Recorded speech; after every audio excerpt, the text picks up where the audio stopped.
महाभारत हुआ है ना। महाभारत में एक एपिसोड है बहुत शानदार जो बहुत कुछ सिखाने के लिए है, और आप साथ लेके जाइए जितने लोग ऊपर बैठे हैं, जितने लोग नीचे बैठे हैं। महाभारत में एक एपिसोड हुआ कि उसमें एक मार्मिक टच है। हालांकि तो युद्ध हुआ तो दोनों तरफ से लोग मरे। 18 अक्षौणी सेना थी। 18 अक्षौणी का मतलब, अब डिटेल में समझाने का मत बोलना कि एक अक्षौणी में कितने रथ होते हैं, कितने हाथी होते हैं, कितने घुड़सवार होते हैं, आप बस समझिए, मोटा मोटा समझिए। 18 अक्षौणी, 18 में 11 कौरवों के पास थी, 7 पांडवों के पास थी। मतलब पांडवों की सेना 7 अक्षौणी थी और कौरवों की सेना 11 थी। उनकी फालतू थी, कोई दिक्कत नहीं। बहुत लोग मरे, करीब करीब 1 करोड़ लोग मरे महाभारत के युद्ध। 1 करोड़ लोग उस जमाने के, पॉपुलेशन तब भी थी। हमको रोते रहते हैं 100 करोड़ हो गए, तब भी साला 1 करोड़। उसमें एक मार्मिक एपिसोड है। मार्मिक एपिसोड यह है कि अभिमन्यु वध, उसका सबसे मार्मिक एपिसोड है कि अभिमन्यु को घेर के मारा गया।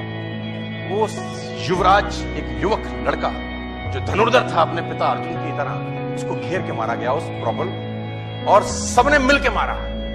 और उसके अंदर कौरव पे सब बड़े से बड़े लोग थे। सब बड़े से बड़े लोगों ने अभिमन्यु को घेर के मारा। आपने ये जानकारी सुनी होगी, देखी होगी, कही होगी, कहीं ना कहीं पढ़ी भी होगी। लेकिन उस पर्टिकुलर एपिसोड में जो विलन बना उसका नाम था जयद्रथ। उसने अभिमन्यु वध तो नहीं किया, लेकिन मरे हुए अभिमन्यु को लातों से मारा। जयद्रथ ने मरे हुए अभिमन्यु पे लात मारी। वध में शामिल नहीं था, लेकिन उसने मरे हुए अभिमन्यु को लात मारी। और इतिहास ये बोलता है कि जब अभिमन्यु वध हो रहा था तो अर्जुन अवेलेबल नहीं थे वहां पर, कहीं और गए थे, किसी और युद्ध में थे। लंबी कहानी, उस पर नहीं जाता, लेकिन जो story of moral of the story है वो समझाना चाहता। जब अर्जुन लौट के आए भगवान कृष्ण के साथ, तो उसको पता चला कि मेरे बेटे अभिमन्यु का वध हो गया। लेकिन उसको दुख इस बात का नहीं था कि मेरे बेटे का वध हुआ। बोला तो रण क्षेत्र में योद्धा तो वीरगति को प्राप्त होते ही हैं, लेकिन उसको दुख ये हुआ कि मरे हुए को जयद्रथ ने लातों से मारा। उसने अंजलि में पानी लिया और ओथ ली। शाम को पहुंचा था कि अगले दिन सूर्यास्त से पहले अगर जयद्रथ का वर्ण नहीं कर दूंगा तो अपने आप को जला डालूंगा,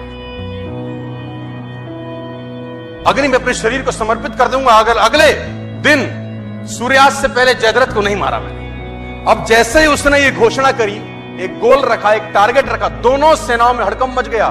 कौरव प्रसन्न हुए और पांडव उदास। कौरव इसलिए प्रसन्न हुए कि एक दिन बचाना है बस जयद्रथ को। अगर एक दिन बचा लिया, अर्जुन मरा, खेल समाप्त हो जाएगा, क्योंकि मेन प्लेयर यही है। मेन प्लेयर तो वही था ना। और पांडव इसलिए परेशान हुए कि ये क्या कर बैठा, एक दिन न ढूंढ सके तो क्या होगा। अर्जुन गया तो खेल गया।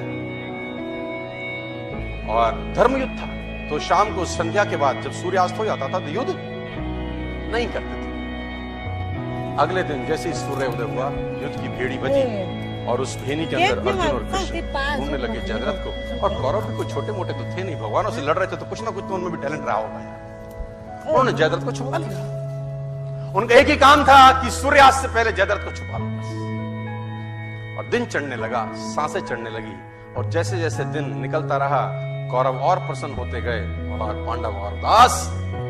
दोपहर निकल गई, युद्ध एक तरफ चल रहा था और अर्जुन और कृष्ण का रथ एक तरफ दौड़ रहा था जयद्रथ को ढूंढते।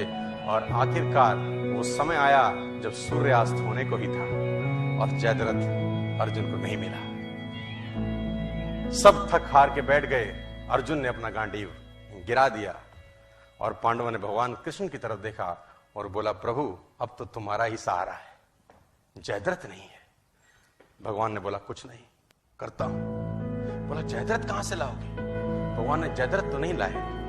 उन्होंने क्या किया, माया रची और बादलों को आदेश दिया और उन्होंने सूरज को ढक दिया। तो उन्होंने बोला, ये क्या करते हो। भगवान कृष्ण का जवाब सुनिए, साथ लेके जाइए। बोला, माहौल बनाता हूं। क्या बोले, विनिंग एटमॉस्फेयर। बोले, माहौल बनाता हूं। और जैसे ही बादल सूरज के सामने आए, सूरज छुप गया और उन नालायकों को लगा कि सूर्यास्त हो गया। बेवकूफ अपनी बेवकूफाना बातें बहुत जगह दिखा देते हैं।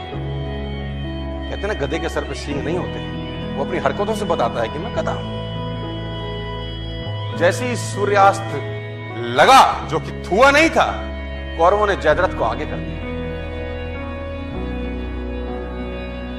मन तो कर रहा है उनको ऐसी गाली दूं स्टेज पर, इस सालों घंटा 2 घंटा कौन सी चूल मचा रही थी तू। लेकिन कहते हैं विनाश काले विपरीत बुद्धि। कौरवों ने जयद्रथ को आगे कर दिया। अर्जुन घुटनों के बल बैठा है, गांडीव उसका गिरा हुआ है, और जयद्रथ अर्जुन को देख के हंसने लगा और गालियां देने लगा। कौरव हंसने लगे और अर्जुन को गालियां देने लगे कि तैयारी कर चिता पे जलने की। और जैसे ही जयद्रथ सामने आया, भगवान ने आदेश दिया और बादल सूरज के आगे से हटे और सूरज सामने हो गया। और जब सूरज सामने हो गया तो अर्जुन भौचक्का सा देखा, ये क्या है। उसने भगवान कृष्ण की तरफ देखा। भगवान कृष्ण ने बोला, देखता क्या है, जयद्रथ सामने है, उठा गांडीव और चला डाल। और अर्जुन ने गांडीव उठाया और तीर चलाया और जयद्रथ का सर धड़ से जयद्रथ मारा गया।